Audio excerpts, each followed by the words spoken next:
glad All that you were right. able to come on my podcast. We'll have to definitely do another in-person one. And it was fun actually really diving into your journey. I watched your TED Talk actually last evening. I like projected it up on my TV with like the Apple Play, which I was like, Oh, "Ooh, yeah. I could do this because I'm like not very technical at all. And I watched it all. And as you were sharing just everything about boldness and going after what you want, I was resonating with so much of your journey.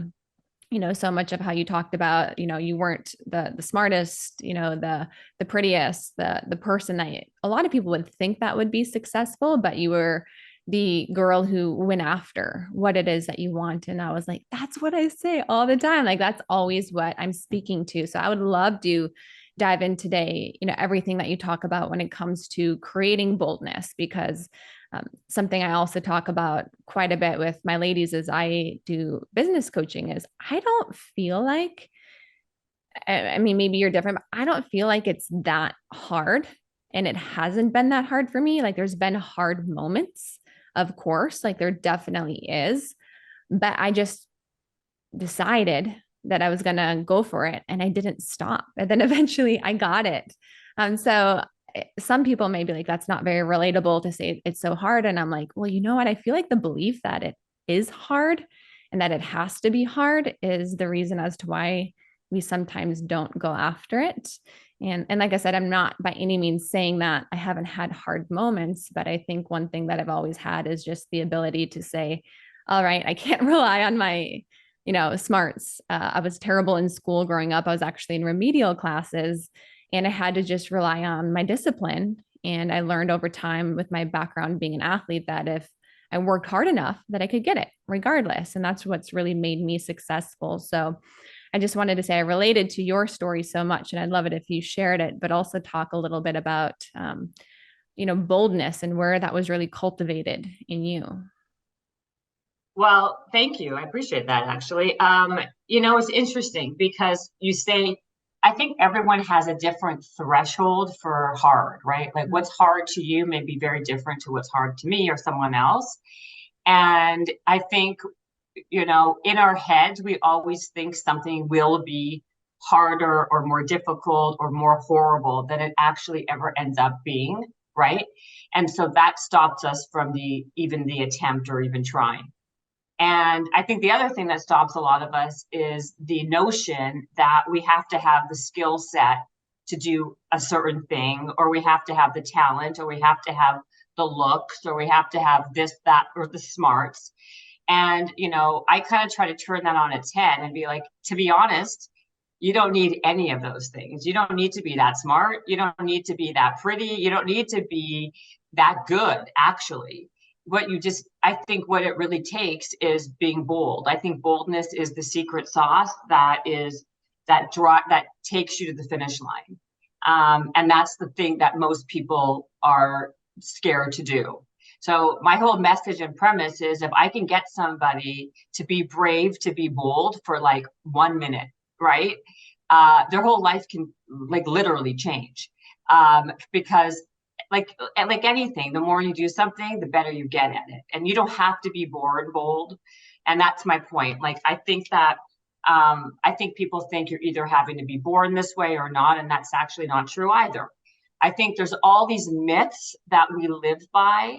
Like I said, the talent myth, the intelligent myth, the skill set myth, being bold, like as a personality type myth, all are myths.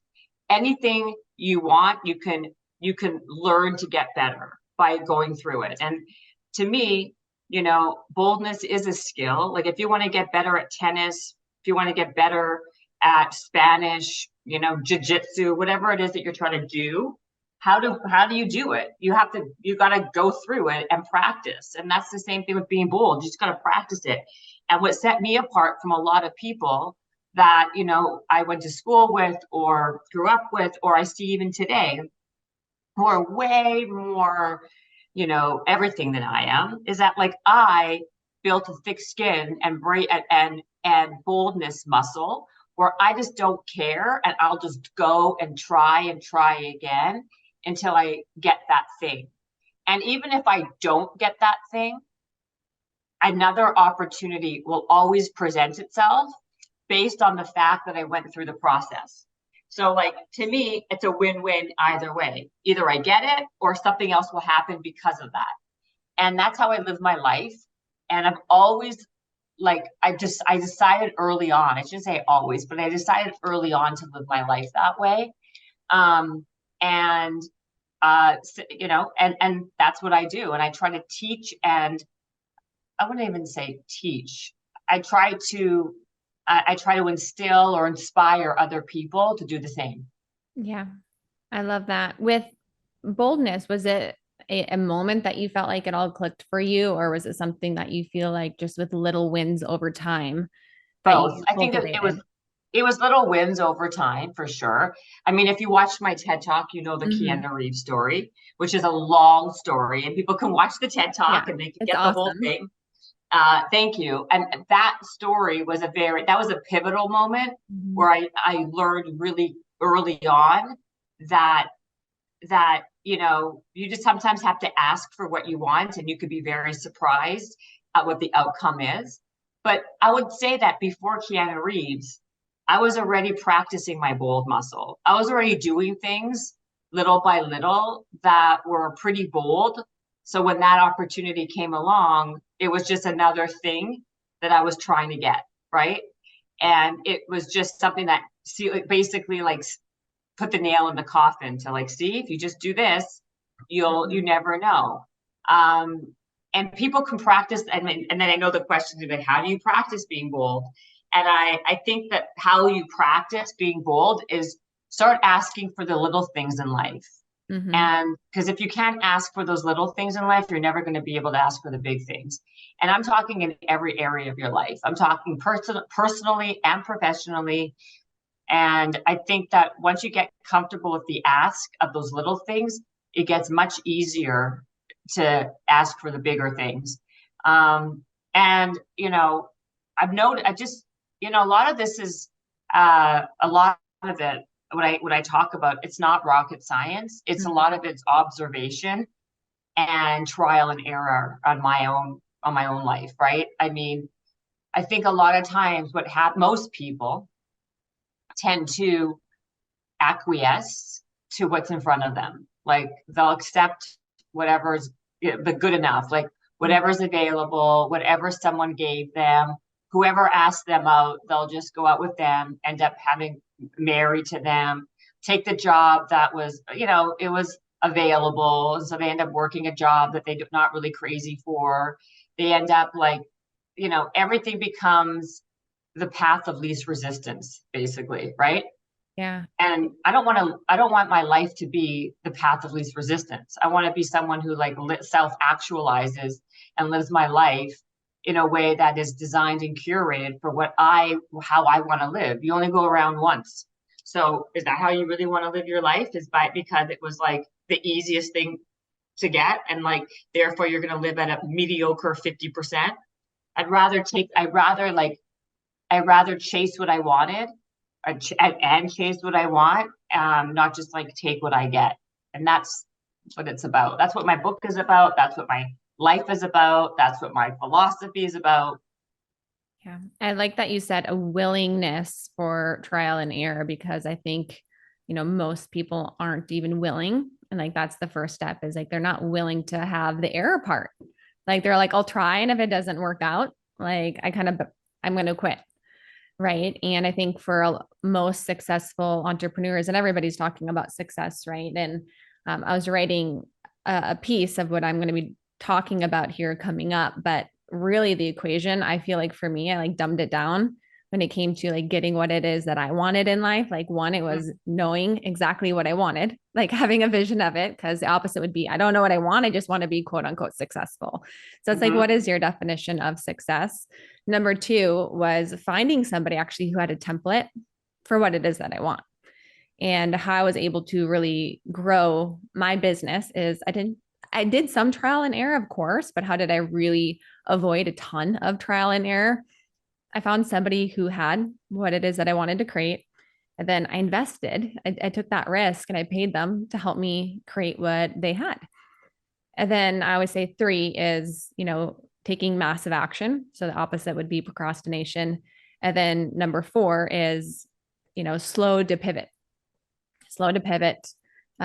which is a lot of that. I'm going to fail, which I know that you talk quite a bit about overall. And that's where I say, like, it's kind of like what you say, like boldness is, I would imagine like it's all encompassing in that I love that you talk about. But, I was thinking about that last night as I was listening to your TED talk, and I got really inspired. And that was kind of what I was like, okay, so it's like boldness, number 1, but number 2, following these different steps. And then if you are willing enough to be bold in all of these things, then it's very likely you'll get that success that you want.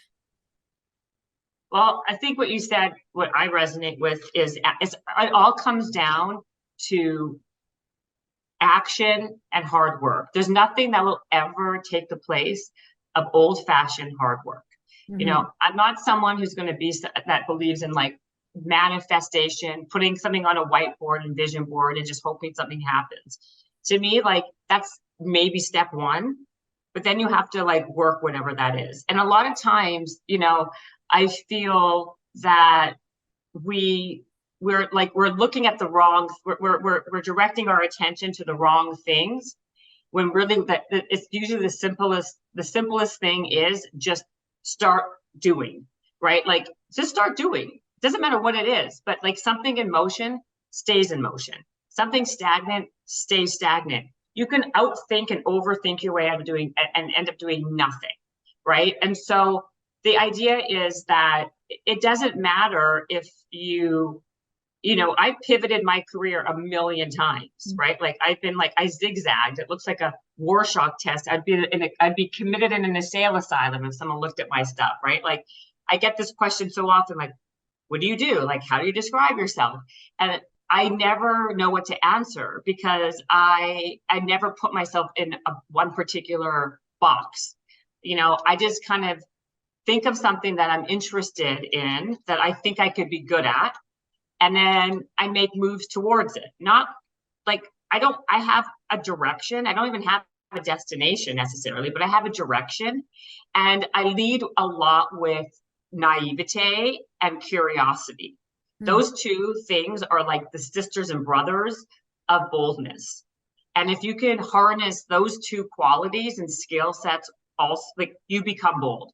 Because to me, a lot of things happen from asking a lot of questions and being curious. Like, be more interested than interesting. To me, that's been like another secret sauce. If I was making a recipe of a recipe of success, I would say, in the boldness recipe, I'm going to put a little bit of naivete, a little bit of curiosity, a lot of tenacity, a lot, you know what I mean? Like, it's these ingredients that like create, right? Boldness and success. And, it's, again, like, I can't stress it enough to people. It's that, like, we get it in our own ways more than anything else. We tend to like figure out every way why we're not going to be able to do something, and look at everybody else that we admire and be like, wow, like, look at them. I wish I could do that. Or like, if I only had that. And the truth of the matter is, you're not any different than anybody else out there who's succeeding. The only difference between you and that person that you are admiring is that they believed in themselves a little bit more and kept on attempting and kept on trying. That's the only difference. Mm-hmm. Listen, I've talked to a million, like, all I do all day and all I'm surrounded by are like successful people, between my podcasts, my businesses, like, and the reality is, like, the more I'm around it, the more I'm convinced that there's literally no difference. It's like a sliding door concept, like, they just did a little bit more of that, and that other person did that, and that's why their circumstances something else. And I really am a big believer that you have to believe in yourself. Why not me? That should be the reframe that we think of. Like, why not me? If it can happen to that Joe Blow, it can happen to me. Mm-hmm. Why not me? And if you lead with that, your life will be different. The choices that you make are different. The opportunities you get are different. And it's literally just a switch in how you talk to yourself.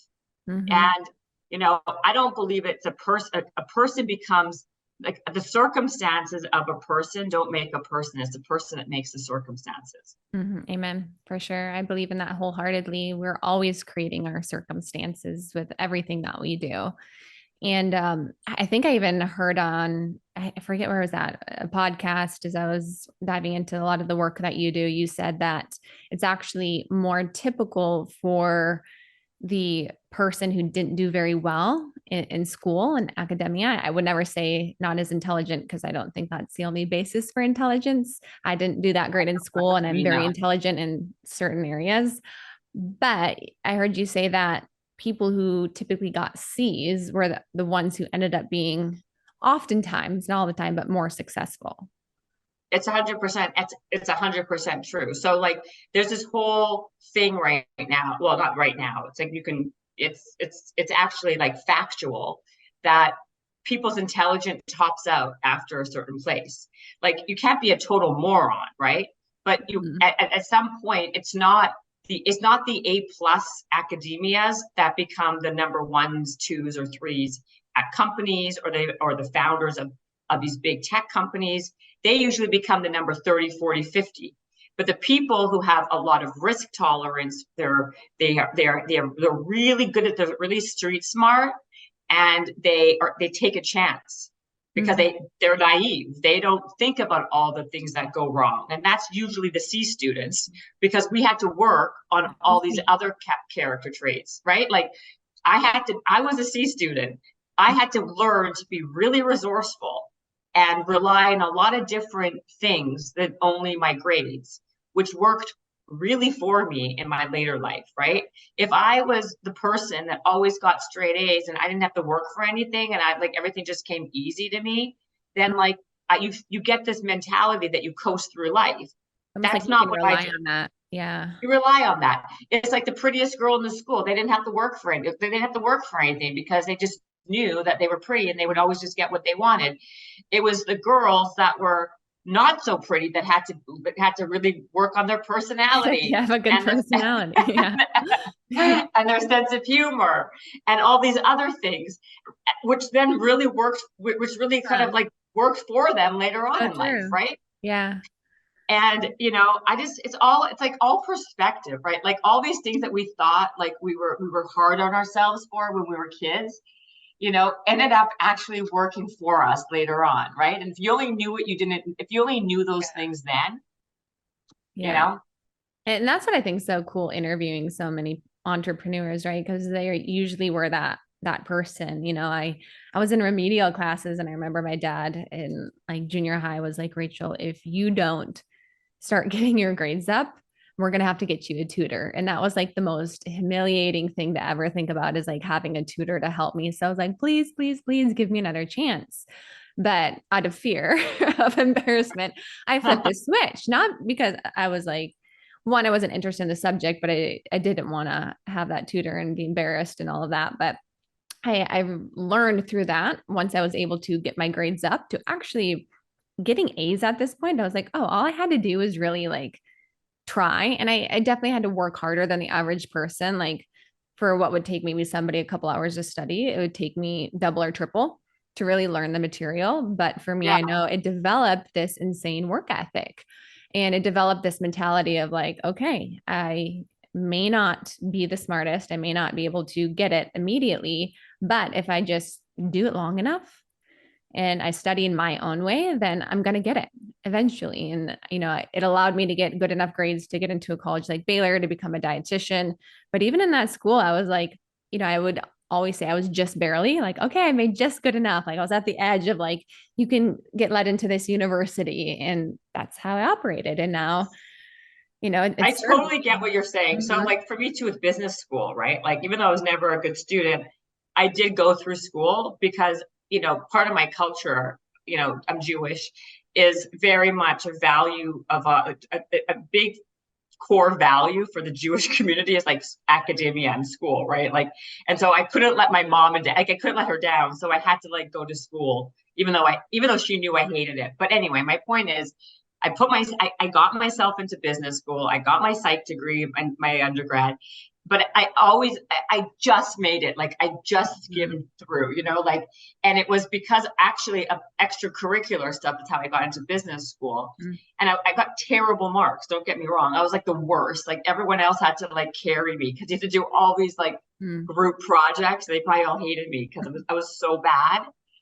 But I will tell you, like, because I didn't, at that time, for whatever reason, I was just a bad student because I don't learn well in that environment. I'm much more like, I'm that's not how my brain works.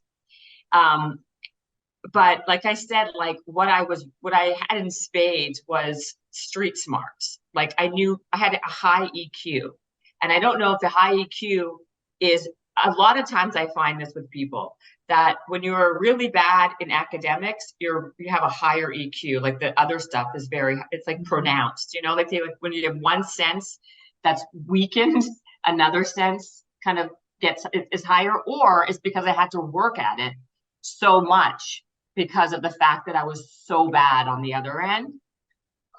So I guess my reason why I'm even bringing this up is, I'm a big believer on focusing on someone's strengths. Like we don't have to be great at everything, but we should really lean in hard at the things that we are good at. And that should be what we create for ourselves. I'm not necessarily even someone who believes in following their passion, so to speak. I think that you follow what you're good at, and what you're good at, and you get better and better at it. You gain confidence in that, and you can like really thrive and I've always leaned into my strengths, and then I have other people or things that help balance out my weaknesses for success. Like I don't think we need to kill ourselves to try to fit a square into a circle. Yeah. Have you ever read the book Outliers before? Yeah, of course. Malcolm Gladwell. He went to my business school, actually. Yep. That book kept popping into my head because I read that just this last year. And, they do such a good job talking and sharing stories about even I think it was like the smartest man, quote unquote, in the world. I can't remember his name. But how he ended up not really being successful at all because he lacked EQ. So he never really would get what he wanted when he would ask for different things. And they did like a whole comparison and like, how do these quote unquote outliers, what helped them become so successful? And they even dove into like, intelligence, just like what you said, it's only beneficial to a certain point. Like you said, you can't be like an idiot, but at a certain point, having any higher of an IQ didn't actually make that person more successful. And there was other things like actually their upbringing and parents, and also to I think it dove into, of course, like EQ, but there was a lot of other different factors that played such a huge role.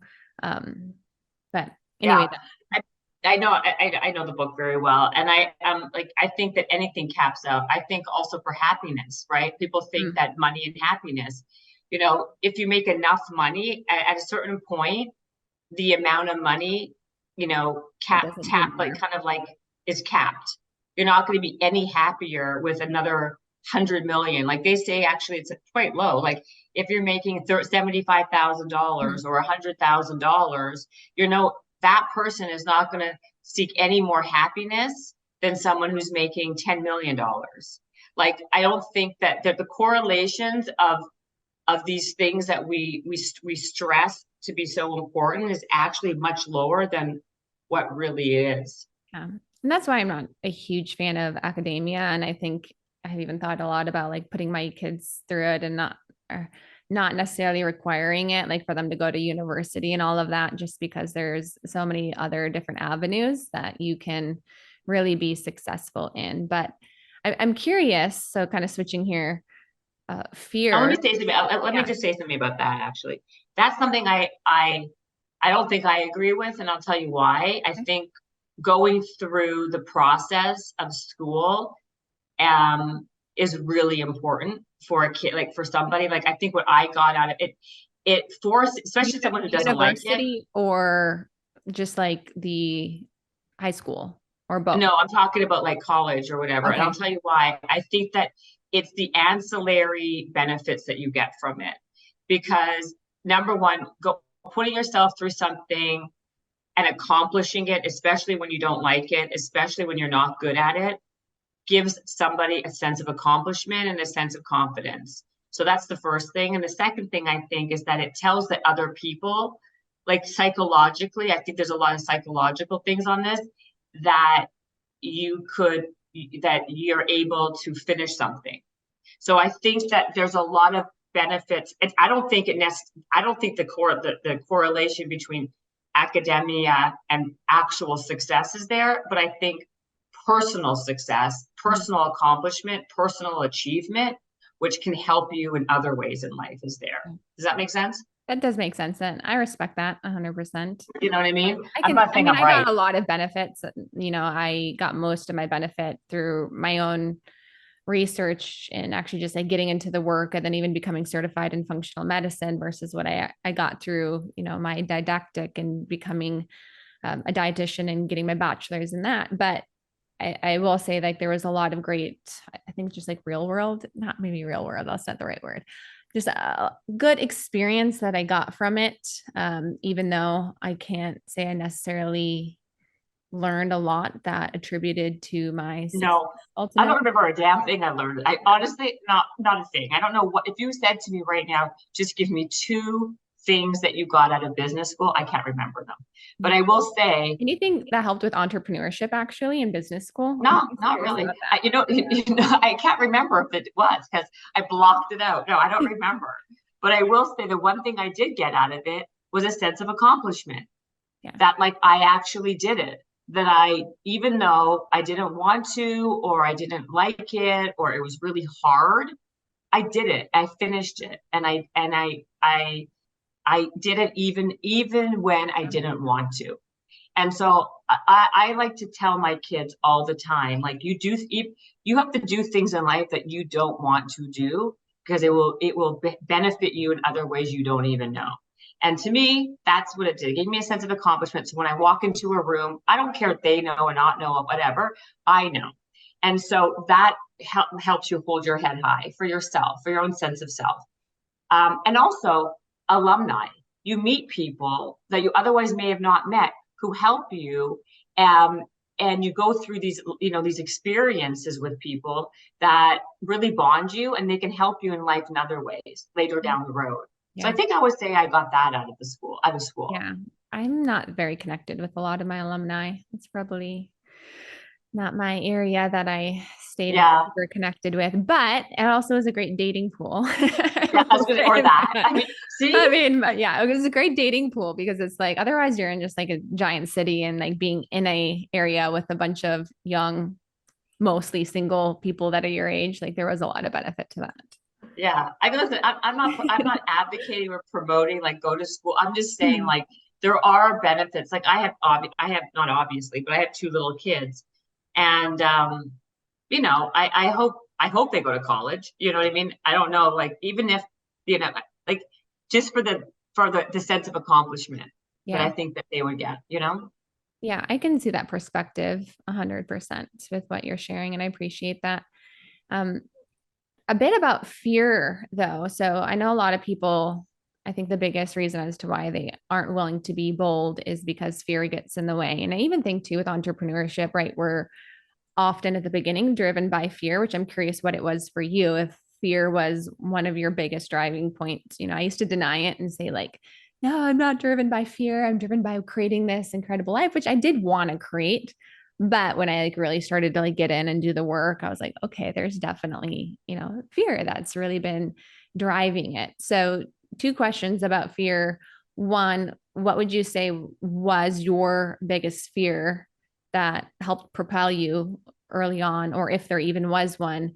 And then what do you feel like are the biggest fears that come up with people in being bold? Because I hear all the time, right, of like, there's almost like I don't know if it's just shame. It's like a shame we put on other people, right, for asking for those things. I'm like, no, don't do that. You're going to embarrass me. And like, we try to that's it. Almost make other people stay small and quiet. That's what we're taught. 100%. So that to me is interesting. I feel like that I get that a lot. Like, oh my gosh, like you're going to embarrass me, or you're not supposed to do that. Like it's uncomfortable or awkward or rude. Like there's all these like negative connotations around simply even just asking for what you want, because we were taught at a young age, like to be like, to kind of like be polite and, you know, like stay in your lane and not make waves and da da da da. And to me, it's like, I turn that on its head. It's like, why? Like if you're somebody who does something in a polite, nice, kind way, why can't you ask for more? Why can't you ask for what you want? And why should you just accept things for what's in front of you or for what's there? Like to me, I never understood that. And I know like I'll go out with my friends and they're always like under the table when I start with the ordering of the food. They're like, I want this on the side. We substitute that. Like I look at the menu as like a list of ingredients that the restaurant has and I mix and match, right? And yeah, like I kind of like, you did that a lot. well, exactly. But now with, you know, where I live, you know, everyone has all these like they're gluten free, they're vegan, they're that. But still, like the point is that we have to be okay with like not caring what other people think. I think that's the problem. I think people are way too concerned about how other people perceive them. And so therefore they live their life accordingly. Like to me, it's like, why would you live your life based on like what some Yahoo thinks of you? Who cares? Like to me, that's like a life wasted. And the funny thing is that all these people who like shy away from asking for what they want, like, or for with me anyway, like they're embarrassed, they think it's rude, they think it's like, you know, it's like where did we learn that though? That's what's I think as a young person, we learn to be polite, and for whatever reason, yes, I didn't polite, learn being polite and being bold is like, why is boldness the opposite of being polite? If you're polite, you can still be bold and be polite. Like I believe it's not what you say, it's how you say it. And if we have like if we have a high enough EQ, or if we practice kindness and politeness, I think we can get what we want still and be polite. But what I was going to say is these people who like get all embarrassed when I go out with them or travel with them, these are the people who like are like, oh well, if Jennifer was here, you know, we would get like, oh, I know for Jennifer, we would get this the upgrade to the hotel room, or we would get I want the meal that she's having because it is actually the meal I want. Like there's the same people who always then want me to be involved because it will enhance whatever they're trying to do, but yet they are too afraid to do it themselves, right? So I find that to be a really funny, like, you know, a really funny kind of situation, I should say. Are you ever around people where they're like, no, don't do that, and they're like almost all the time? That's what I'm just saying. Like they're always embarrassed. Do you ever ask them what comes up for them in that moment, like what's coming up? It's just like their personality. They're not someone who's bold, right? Like they're nervous. There are people who are just very self-conscious, and they care again. Like it comes from being judged. People are so afraid of being judged, and like the truth of the matter is, like, no matter how much you tell somebody that they shouldn't worry about that, like that's what I'm saying. Like you can preach as much as you want, but if someone's not like interested in hearing it or listening to it, it falls on deaf ears, right? Like someone has to like look at their lives and look at and see where in their life they're not showing up or standing up for themselves or being bold, and where they're lacking, and then make a decision in that moment to change it. And either they're interested in changing it and acting differently and choosing that, or they don't. And so I've learned a long time ago, all you can do as whoever, as a teacher, a mentor, a coach, is you can inspire someone. You can show, like, people, you can teach by showing, by acting. But at the end of the day, people are going to do what they're going to do, regardless of what you're teaching them, coaching them, showing them. And it's the people who want to take strides and change their life, they're the ones who are going to like see the I guess flourish from the outcome. But I don't want to sit here and pretend like I have like, oh, all, this is what it is. That's not what it is. What it really is that most people are afraid to be judged. And until they get over that notion, they're going to be afraid, and they're going to be stuck into moving forward.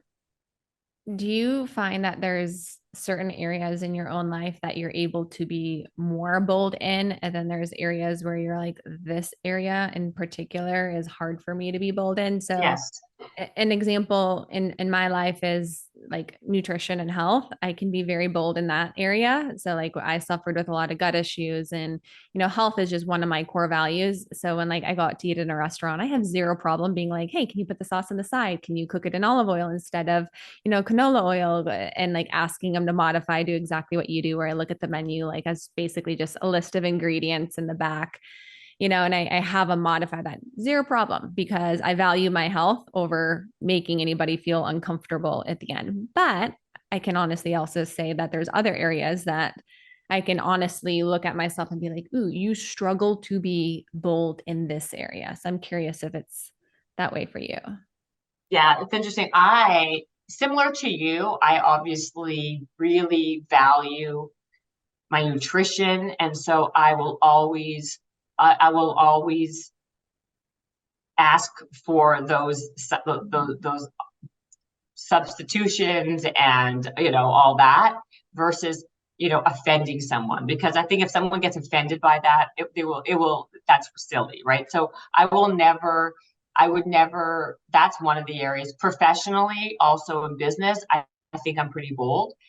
In other personal ways, I think I'm not so bold, because there is a part of me that doesn't care what people think based on like how they judge me. But I do struggle with, I never want to hurt someone's feelings. So like, for example, I wouldn't, like, I will say yes to plans even though I don't want to go, right? Or I will stay on the phone. Like, I never want to hurt someone's feelings, so I'll put myself in these circumstances where I really otherwise don't want to be in, but I'll do it because I don't want to like make someone feel bad. And, I think I struggle with that. It's like, I'm not a people pleaser. But I also am not somebody who wants to intentionally hurt someone's feelings. So like, there's a big difference between I don't care about how you particularly judge me based on what I do for myself. Like, if I'm bold, if I'm aggressive, whatever the euphemism is that you want to frame me as, I don't care. Like, that's fine with me. But where I do kind of fall short is if I hurt someone's feelings or make someone feel badly, I'm not bold in standing up for myself in that area. Yeah. Like, I'll just go to the dinner. I'll just go to the event. I'll just, speak, I will do someone's podcast. If you're someone who really values relationships, right? It's almost kind of like, the things you're going to be the most bold in are going to be the things where you're really striving for. I mean, this is probably better than me, so correct me if I'm wrong, but like what you value most is where you need to be, almost like it's easier to be bold for that. But it's almost like in that scenario, it's like if you value relationships a ton, you value relationships, and you also are like, I want to be bold, but these kind of come up against each other in this scenario, then it could be a bit different.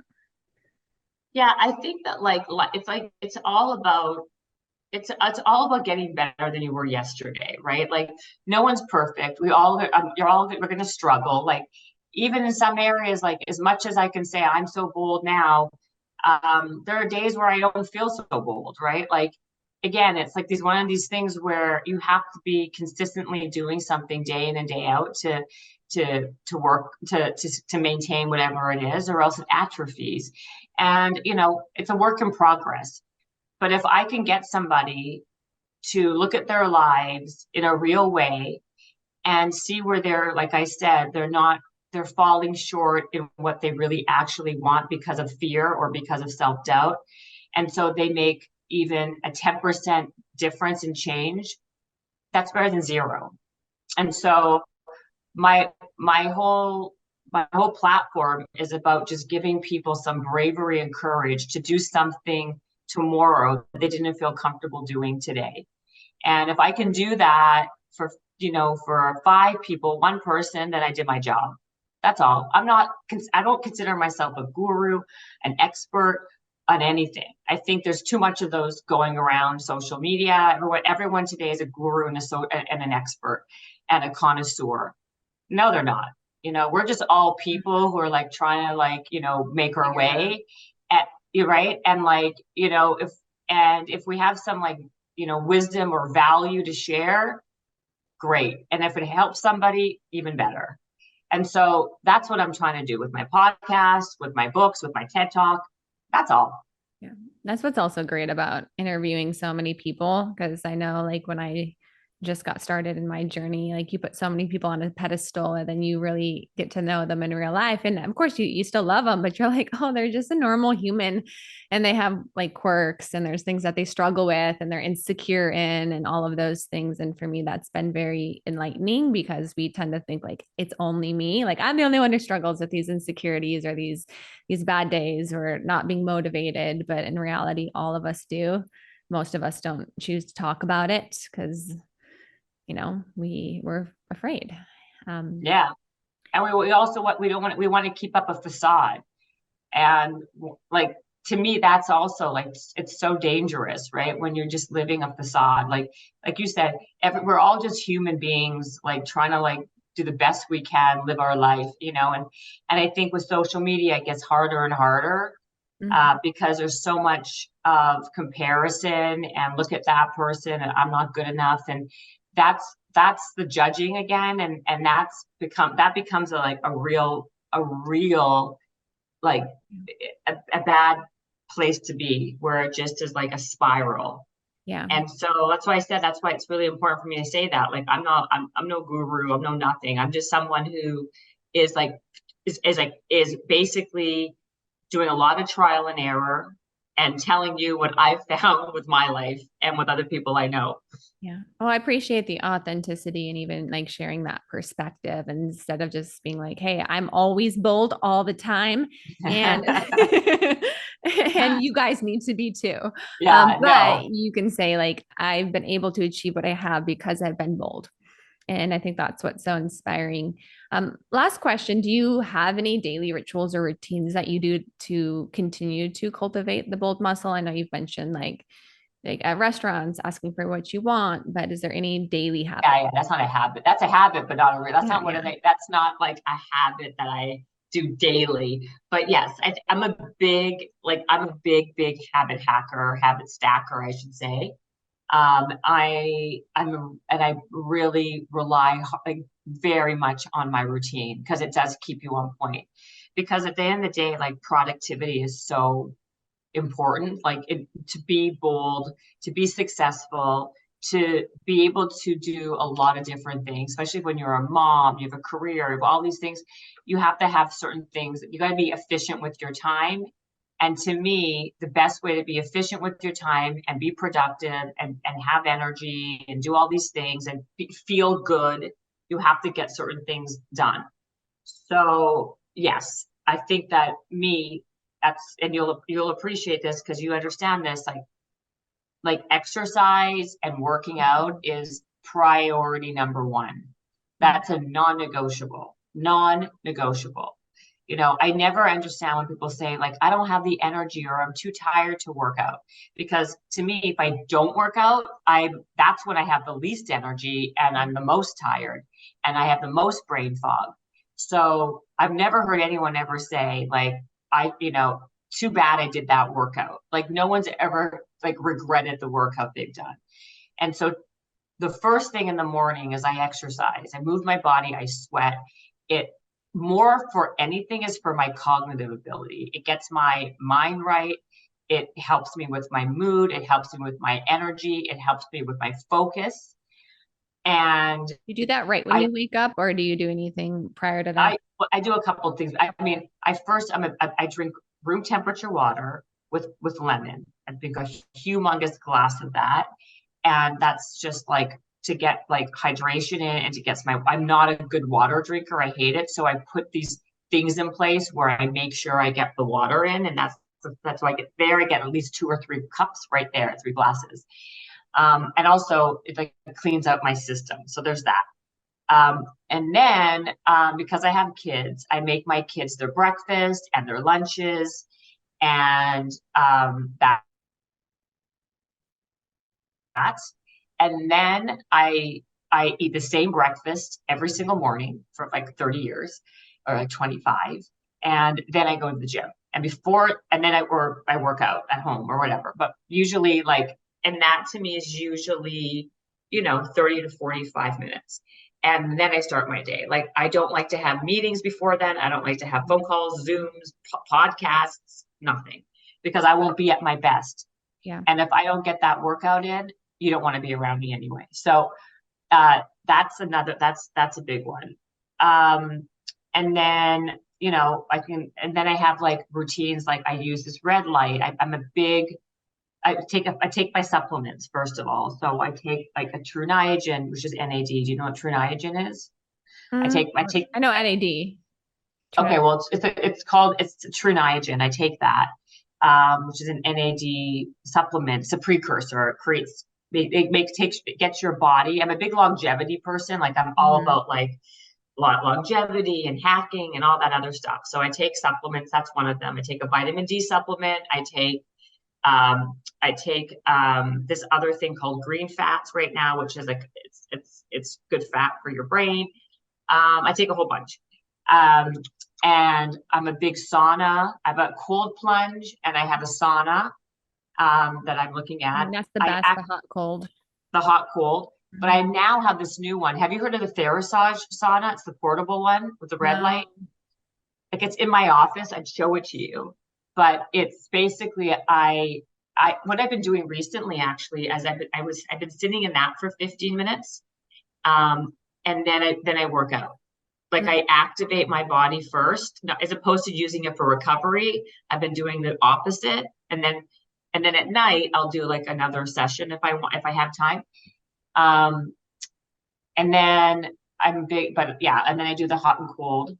I can go on and on. I'm sure you didn't want to hear all of it. I love all the toys. I had a sauna when I lived in Cali, and then we left it at that house when we moved to Texas. And then we have the ice bath here. And that's been like one of my hacks anytime I do a podcast, because I'm just big on energy.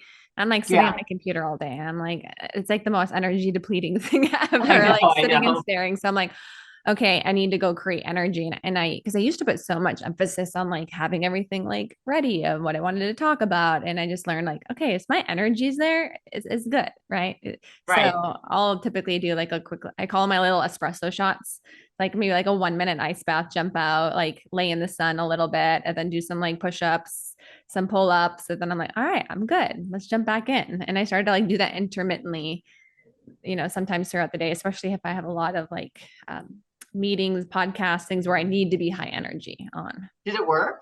It does work. You should try it. Like the little espresso shots. I'm looking at my ice bath right now. 1 minute, even 30-second works. Yeah, because you just get in. I mean, if you think about it, just like shocks your system. So it's like you're alert for that. Okay, I know. I love that idea. But you know who just texted me? Roxy, just now. Did you tell her that you're talking to me? No. Just tell her. Oh my God, that's you're so on a podcast with me. That is so weird. That is so funny. We were actually texting earlier too. So her and Gabrielle will have to listen to this episode. Like, we talk. Oh my God, that's so funny. I love that. She's such a cutie. Okay, sorry. Yeah, so that's what I could go on, but basically habits are a big one. I love all of that. I'm huge on a lot of the biohacking. And I think too, like the daily disciplines is also what just helps you cultivate a lot more of that energy and confidence, instead of just like what you said, like whatever you get. A lot of people, they have the notion of, I'm tired all day. And one of the questions I ask them where we do coaching is, what are you doing to create energy? And most people don't know how to answer that. I'm like, okay, so you're waking up chronically fatigued and tired all day. What are you doing to create energy? Because yes, you're not just going to wake up with boundless energy. What are you doing to like give that? Because I wake up like pretty foggy, honestly, a lot of the time. Just because I've had trouble recently, like sleeping throughout the night. But then after I get in my morning routine, I do my little meditation, my movement. I'm like, good. I'm like, all right, I feel energized. I'm awesome. And then if I get a fatigue drop during the day, I do my little espresso shots instead of relying on caffeine, and it's great. So I love that you share that. Where I love can people find you and learn more about your book and everything that you're doing? They can find me everywhere. They can find me on Instagram Everywhere. at the real Jen Cohen.